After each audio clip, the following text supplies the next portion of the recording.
Au château d'Abnor! Et je montre la direction du nord.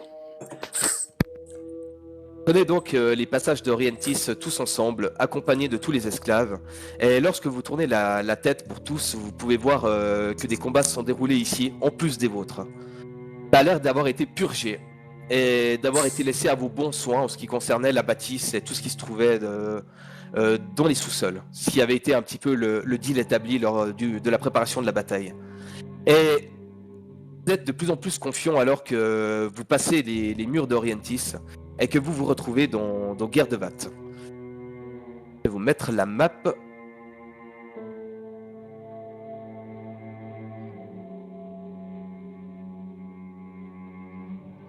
Vous êtes sorti donc par le nord de Orientis. Je vais remettre le token de Anton. Ah, c'est pas le bon, mais c'est pas grave, ça fera l'affaire. Vous êtes par ici. Autour de vous, vous pouvez voir directement qu'il y a pas mal de gardes de la ville qui sont en train d'être attachés, saucissonnés, et emmenés en direction du château d'Abnor. Et on se retourne vers vous, mais lorsqu'on on commence à vous reconnaître et à voir le nombre d'esclaves qui sont à vos trousses, certains viennent vous saluer pour vous dire, vous annoncer la bonne nouvelle, c'est que la bataille est gagnée. Mais ils ont quand même grise mine et vous demandent silencieusement d'aller sur la grande place pour vous recueillir. Tout le long du trajet, je souffle dans mon corps, comme pour indiquer la direction que tout le monde devrait se rassembler. Quelle direction allez-vous prendre? Le cercle que j'ai indiqué, c'est ici qu'il y a l'air d'avoir le regroupement, surtout Centralis. Ah bon, on va aller ici du coup, ouais. On peut passer au nord par devant le château d'Abnor, comme ça. Je prends le truc d'Anton. Et après on descend par ici. Lorsque vous longez le château d'Abnor, vous pouvez voir qu'autour de celui-ci, il y a d'autres esclaves qui ont l'air d'avoir été libérés. Et qu'on est en train d'amener les officiels du château d'Abnor sur la grande place. Vous entendez très nettement que le maire de la ville, dont je me rappelle plus le nom mais que je vais vous linker tout de suite, lui a été capturé, ainsi que tous ses porte-paroles, tout son gouvernement quoi en fait. Vous entendez aussi que l'armée a fui, que les forces de Rag en fait n'ont pas combattu, ils n'ont laissé que certaines forces qui ont été vite vaincues, et que les autres ont pris la direction des renforts qui devaient arriver d'ici ces prochains jours. Oh, putain. Vous apprenez aussi malheureusement la mort du capitaine Speranza. Oh Oh. non! Le capitaine Speranza qui est tombé au combat. Mais vous entendez également que d'autres personnes sont tombées, bon nombre de soldats. Le capitaine Alcronde, compagnon de Glasgow, n'a pas survécu non plus. Oh.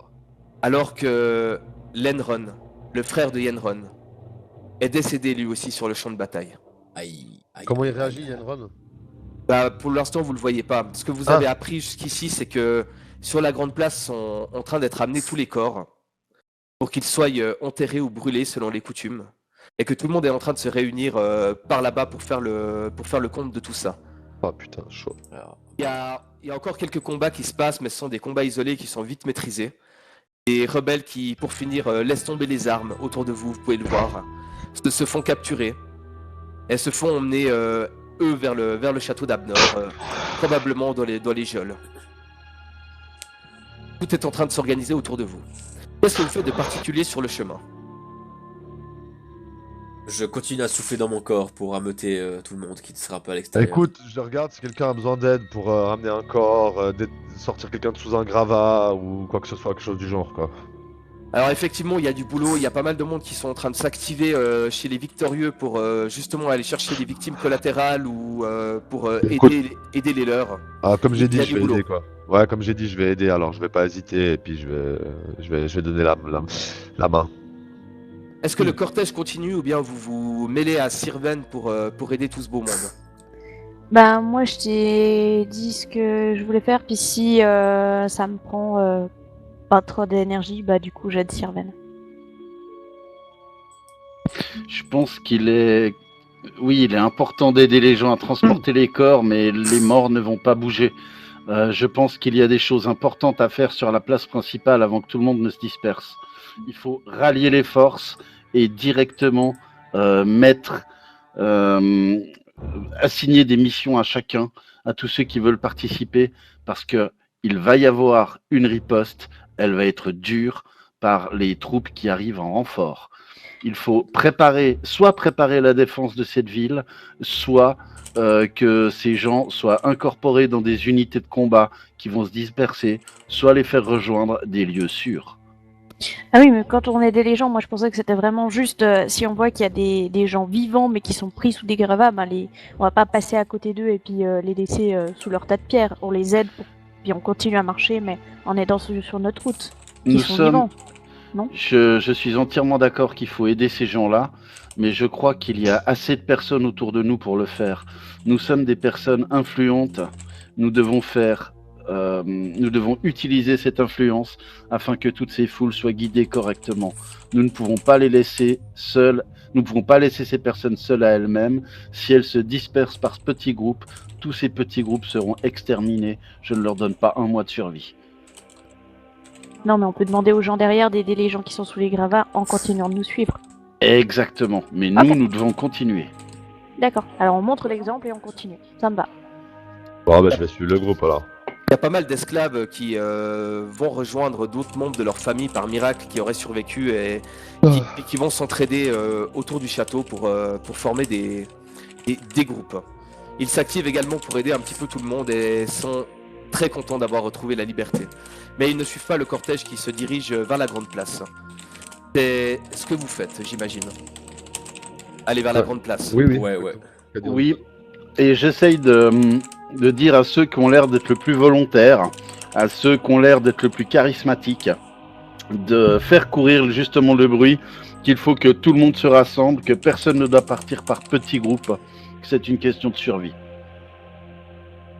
Vous voyez lorsque vous arrivez sur la grande place qu'il y a toujours l'estrade qui avait été mise en place pour le discours quelques jours auparavant.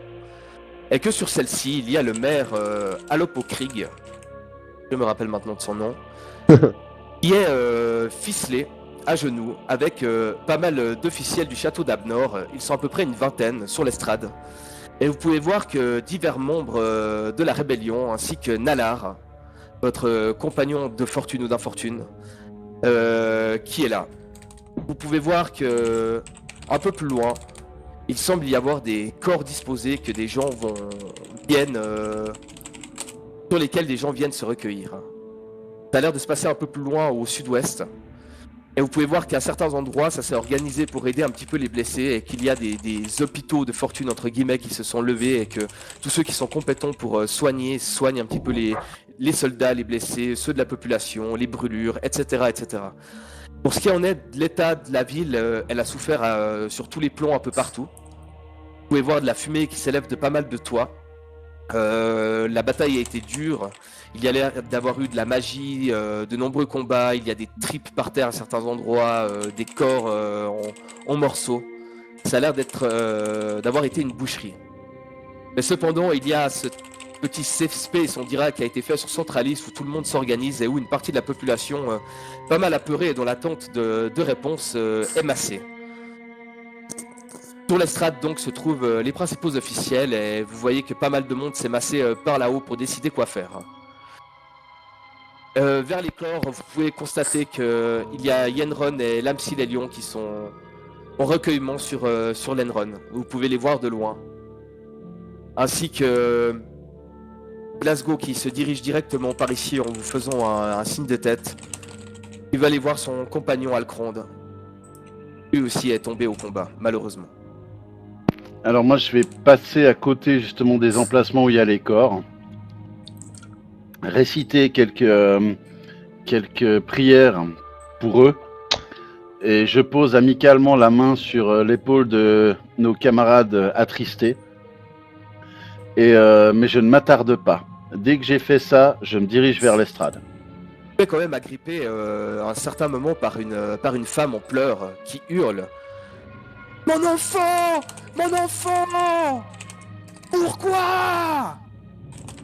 Et vous voyez elle est en deuil devant le corps de son enfant, elle est en train de s'exciter, elle est très en colère. Ça a l'air d'être une ancienne esclave ou ça a l'air d'être une habitante de la ville? Ça a l'air d'être une habitante de la ville qui, lorsqu'elle a vu un officiel, quelque chose, un homme d'église, a l'air de s'acharner sur toi en quête de réponse.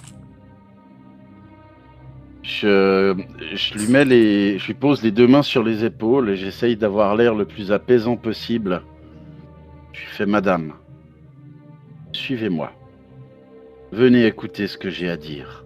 Je sais que votre perte sera toujours douloureuse dans votre cœur et dans votre âme.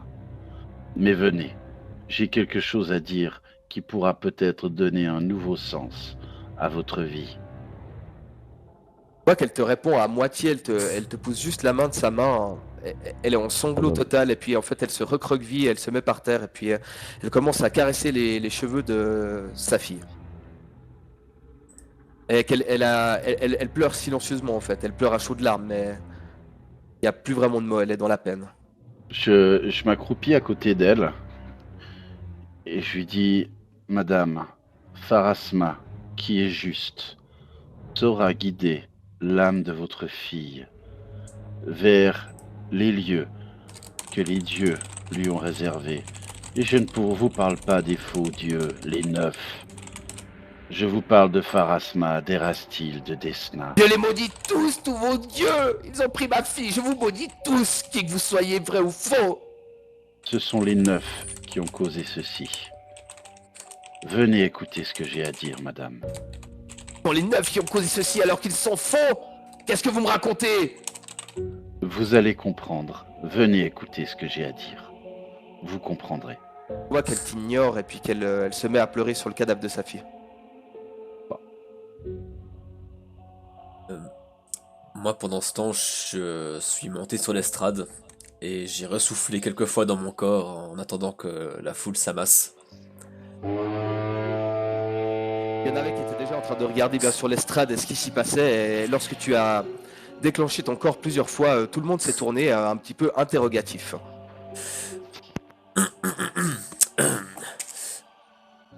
Je me présente en mon vrai nom. Là, je parle à la foule. Je me nomme Rovan Bruderstein, monarque du royaume oublié d'Edelstein. À mes côtés se tient notre sauveur, notre guide, notre berger, Antonius Gurantis. Aujourd'hui, c'est une victoire, amère certes, mais une victoire. Nous avons tous perdu des personnes chères à nos cœurs, mais aujourd'hui, c'est davantage qu'une pluie de petits cailloux. C'est un rocher qui a dégringolé au bas de la montagne. Cette montagne nauséabonde qu'est l'Ordre d'Émeraude et qui avance lentement, mais sûrement, vers son anéantissement. Des chaînes ont été brisées et la liberté a atteint humains, elfes, drôles, nains, azimars, gnomes et quelconque, quelle que soit votre âme. Et la lumière reviendra à ces contrées, je vous le promets. Il sera temps de pleurer nos morts et nous les pleurerons avec vous. À présent, je laisse la parole à mon berger, voix des anciens et seul vrai Dieu. Tout le monde a écouté attentivement ce que tu disais. Les blessés, comme les soldats, comme les habitants, comme les esclaves, tous ceux qui étaient massés là en fait. Et ils voient donc Anton monter l'estrade gentiment. Et ce faisant, en montant l'estrade, je viens me mettre à côté de Rovan. Et puis je regarde la foule et je dis je suis Antonius Gurantis. Comme l'a dit Sa Majesté Bruderstein, je suis dans l'intimité des dieux, des vrais dieux. Il y a bientôt 1000 ans, une guerre a ravagé ce continent et 9 prétendus héros y ont mis fin, déclenchant des avalanches d'horreur, l'esclavage, le meurtre et la dévotion à des diables qui se sont fait passer pour des divinités. Mais aujourd'hui, le temps de la vérité est là.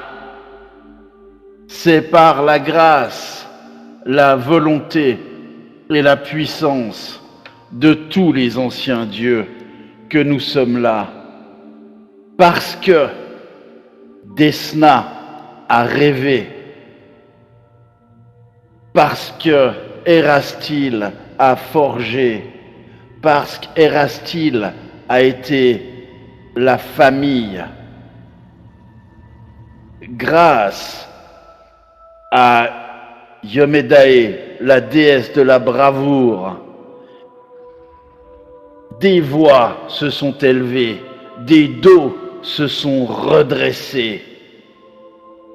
Et nous sommes aujourd'hui sur cette place, tous là, pour dire non à ces faux dieux, pour dire nous refusons l'esclavage, car tous, petits, grands, elfes, nains, gnomes, azimars, tiflins ou qui que ce soit, nous sommes tous nés égaux en droit et en devoir. Personne ne doit plier l'échine sous le joug de l'esclavage. Joignez-vous à nous, joignez-vous à cette croisade contre les faux dieux. Et Chéline, la déesse de la beauté, régnera à nouveau. Irori, le dieu du savoir, à nouveau répandra ses connaissances des vrais dieux dans vos cœurs.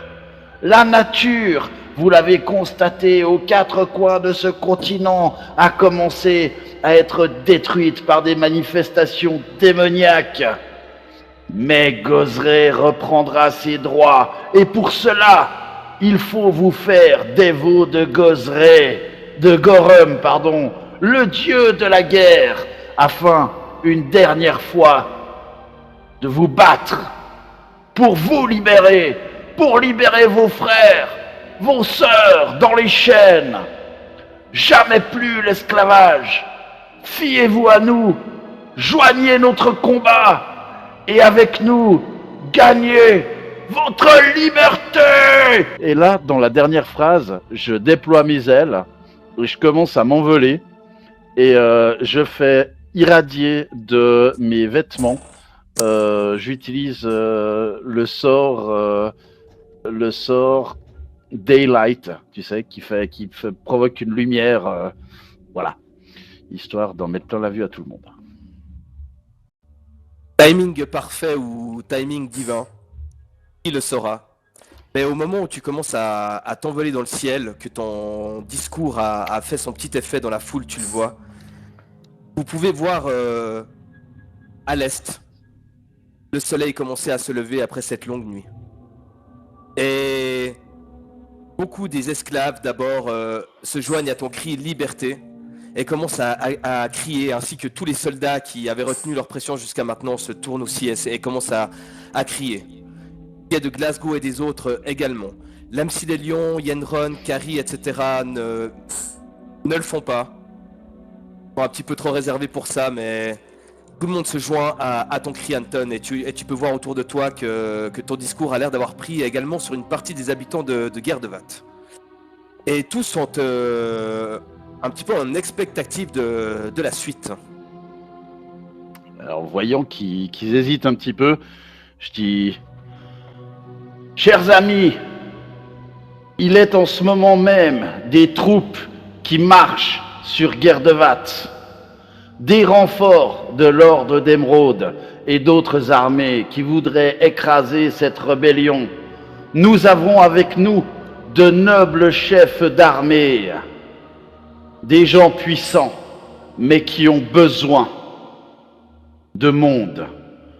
Il faut que vous joignez ces gens afin de coordonner notre rébellion. Et là, je fais signe à Lamsilelion s'il veut bien venir sur l'estrade. Et puis le capitaine, celui qui a pris la relève de... ça y est, j'ai oublié le nom de celui qui est mort, le capitaine. Speranza. Voilà, le second de Speranza, je lui demande de venir aussi. Enfin, je leur fais signe de venir à tous ceux qui nous ont accompagnés, en fait. On voit que Yenron ne vient pas, il reste auprès de son frère, trop peiné. L'Amsilelion, lui, est aussi également en pleurs. Il est carrément en pleurs, hein. Même pour un être de sa stature, de sa longévité, il a perdu un élève, presque un fils. Mm. Mais il vient quand même fièrement pour inspirer aux autres elfes peut-être cette volonté de se battre, ou tout du moins de les accompagner vers la forêt de cristal pour certains. Nalar, qui était déjà là, vient vers toi, te met une tape sur l'épaule et le visage déterminé. Tu peux voir qu'il est aussi également attristé par la mort d'Aralor qu'il vient d'apprendre. Et puis, il doit sûrement repenser à ses deux compères de toujours. Et là, je reprends la parole et je dis nous avons tous perdu des êtres chers. Qui, un maître en arts martiaux, qui a donné un sens à sa vie, qui, des élèves qu'il considérait comme ses fils, qui, des camarades d'infortune, qui, des frères et des sœurs, des maris, des femmes. Nous les avons perdus et nous les pleurerons. Mais le temps des pleurs et des larmes n'est pas encore venu. Nous pourrons faire le deuil lorsque la victoire sera nôtre. Voici quelques-uns des chefs dont je vous ai parlé. Ils ont mandé dans cette ville des troupes pour lancer cette rébellion. Allez vers les gens qui portent ces uniformes. Et là, je montre les uniformes des gens. Et faites-vous recenser. Ceux qui veulent aller à l'abri de la forêt de cristal, dites-le. Ceux qui veulent se battre, dites-le. Et j'en appelle à tout le contingent qui nous a accompagnés cette nuit. Accueillez ces gens, prenez les noms, guidez-les, organisez de sorte à ce que nous puissions prévoir des détachements et que nous puissions soit quitter, soit défendre cette ville contre les troupes qui viennent.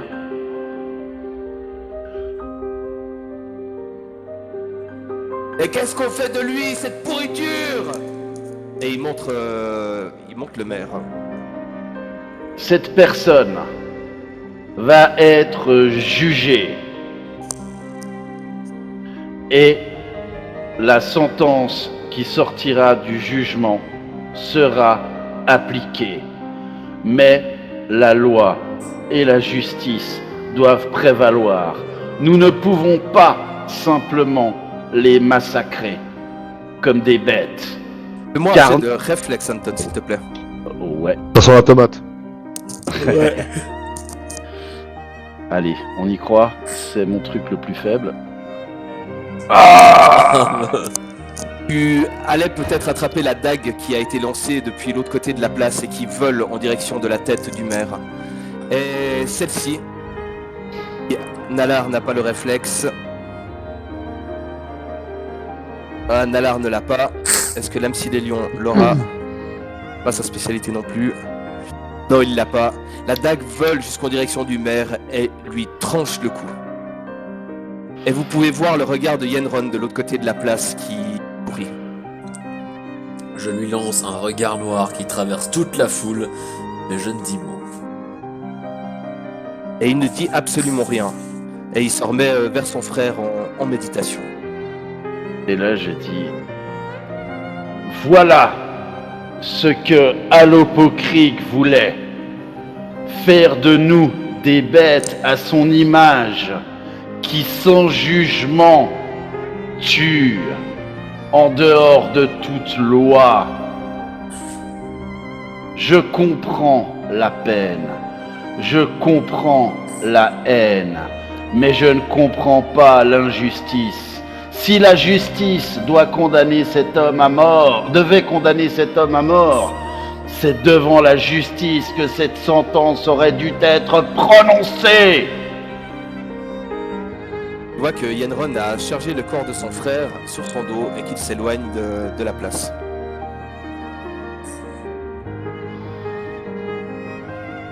Et là, je laisse quand même un silence se faire.